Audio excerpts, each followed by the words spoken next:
అందరికీ నమస్కారం. ఒంగోలు నియోజకవర్గంలోనే కొత్తపట్నం మండలంలో వైసీపీ దూకుడుగా వెళ్తుందని చెప్పుకోవచ్చు. కొత్తపట్నం మండల పరిధిలోనే పాదర్తి, రంగాయపాలెం, వజ్జిరెడ్డిపాలెం ఈ గ్రామాల్లో కోటి సంతకాల సేకరణ మరి ఆ గ్రామ పార్టీ ఆధ్వర్యంలో, అదేవిధంగా మండల పార్టీ అధ్యక్షులు ఎంపీపీ లంకపోతు అంజిరెడ్డి గారి ఆధ్వర్యంలో ఒంగోలు నియోజకవర్గ సమన్వయకర్త చుండూరు రవిబాబు, అదేవిధంగా YCP state joint secretary Paladugu Raju, ఇతర వైసీపీ నాయకులు, కార్యకర్తలందరూ కూడా ఈ కార్యక్రమంలో పాల్గొని కోటి సంతకాల గురించి ప్రజలకు వివరిస్తూ అక్కడ ప్రజలతోటి కూడా యాక్టివ్గా ముందుకు ప్రతి గ్రామంలోకి వెళ్ళి ఈ మెడికల్ విద్యను ప్రైవేట్ పరం చేస్తే వచ్చేటువంటి ఇబ్బందులను కూడా రాజు అక్కడ ఉన్నటువంటి నాయకులకు, కార్యకర్తలకు అందరూ కూడా వివరిస్తూ ఈ కోటి సంతకాల దాని విశిష్టత, అదేవిధంగా ప్రతి గ్రామం నుంచి కూడా సంతకాలు సేకరించి వాటన్నిటిని స్టేట్ పార్టీ ఆఫీస్కు పంపించే కార్యక్రమంలో కూడా వైసీపీ నేతలు చుండూరు రవిబాబు, లంకపోతు అంజిరెడ్డి, రాజు వీరందరూ కూడా 2 రోజుల పాటు కొత్తపట్నం మండలంపై కూడా సుడిగాలి పర్యటన చేపట్టి బిజీగా అక్కడ ఉన్నటువంటి నాయకులు, కార్యకర్తలతోటి పాల్గొంటున్నారని కూడా మనం తెలియజేసుకోవచ్చు.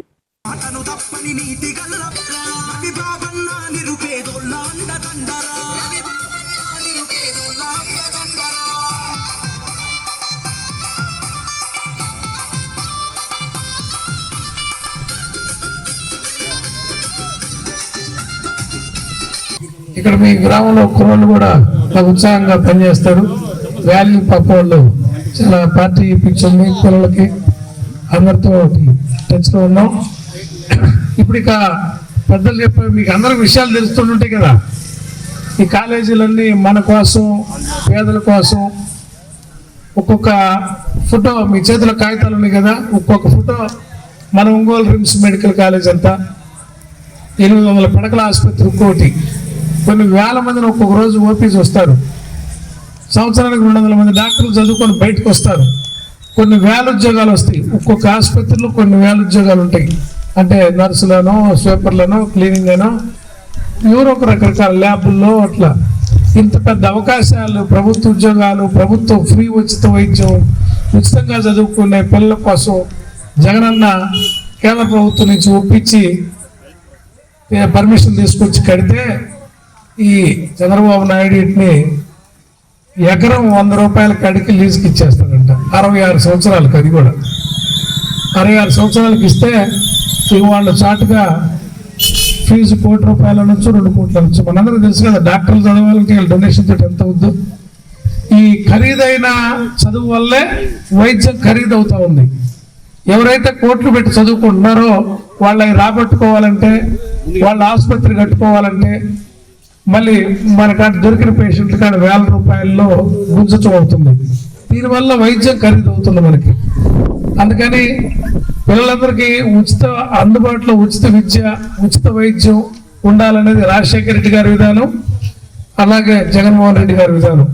రాజశేఖర రెడ్డి గారు ఆ రోజు ఫీజు రియంబర్స్మెంట్ తోటి, అదేవిధంగా ఆరోగ్యశ్రీ తోటి ముందుకు వస్తే అవి కూడా వస్తువులు సరిపోవట్లేదని చెప్పి జగనన్న మెడికల్ కాలేజ్, కొత్త హాస్పిటల్స్తో కట్టిన మెడికల్ కాలేజ్ తీసుకొచ్చాడు.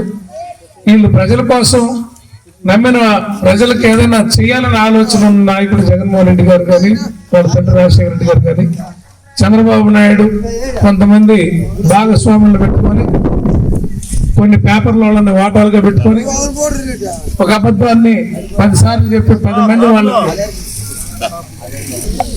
10 మంది చెప్తే అది నిజమైంది అనేటట్టుగా. మనందరికీ తెలుసు మొరట సామెత, ఒక బ్రాహ్మణుడు మేకను పట్టుకుని వెళ్తుంటే 4 మోసగాళ్ళు వచ్చి దొంగతనంగా ఆ మేకను కాజేయడానికి, అడుగు ఒకడు వచ్చి ఏదో కుక్క పిల్లని పట్టుకెళ్తున్నా పంతులు అని అడిగితే పంతులకు మొదటి వేడు కాడ అనుమానం వస్తుంది. మళ్ళీ కాసేపట్లో పర్లంగా పోయినా 2వ వాడికి ఏది కుక్కను పట్టుకెళ్తున్నా అడుగుతాడు. మళ్ళీ కాస్త అనుమానం పడతాడు. ఇదేంటి ముందు బుక్క ఇస్తాడు, 2వసారి బుక్క ఇస్తాడు, 3వసారి అనుమానం వచ్చింది. 4వ వాడి కాడికి వచ్చేసరికి నమ్మి నిజమని ఆ మేకను వదిలిపెడతాడంట. అట్లనే ఈ ప్రజల్ని 1కి 10 మంది అబద్ధాలు చెప్పేవాళ్ళు చేరి అబద్ధం చెప్పి జగన్మోహన్ రెడ్డి గారిని దుష్ప్రచారం చేసి ప్రజలకు దగ్గర అవుతున్న మనిషిని ప్రజలకి అబద్ధాలు చెప్పి మోసం చేసి ఈ రాష్ట్రంలో అధికారం తీసుకొచ్చుకొని పంచుకుంటున్నారు. ఈ రకంగా ఆస్తుల్ని అమ్ముకుంటున్నారు. మీరు ఇది కాక టీవీలో కానీ, పేపర్లో కానీ, యూట్యూబ్లో కూడా చూస్తున్నారు.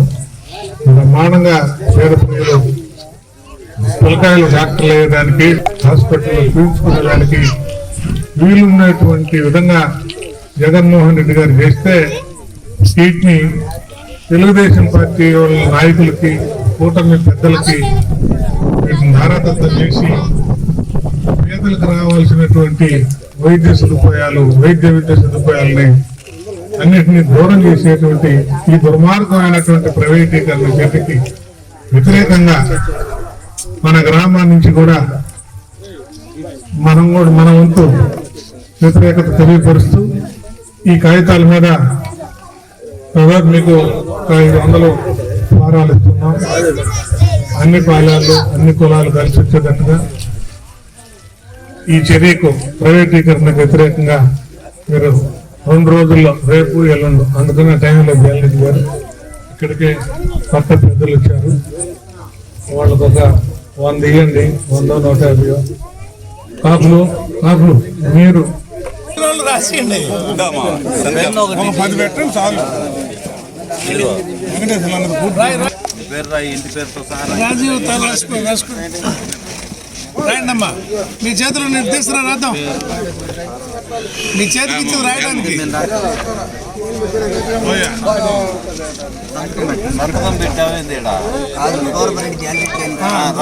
సంతకం పెట్టాయి.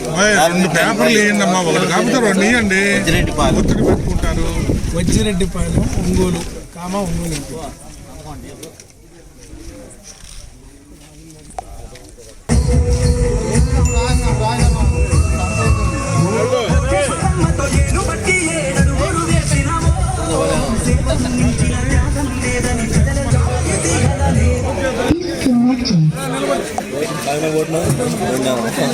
Disconnecting.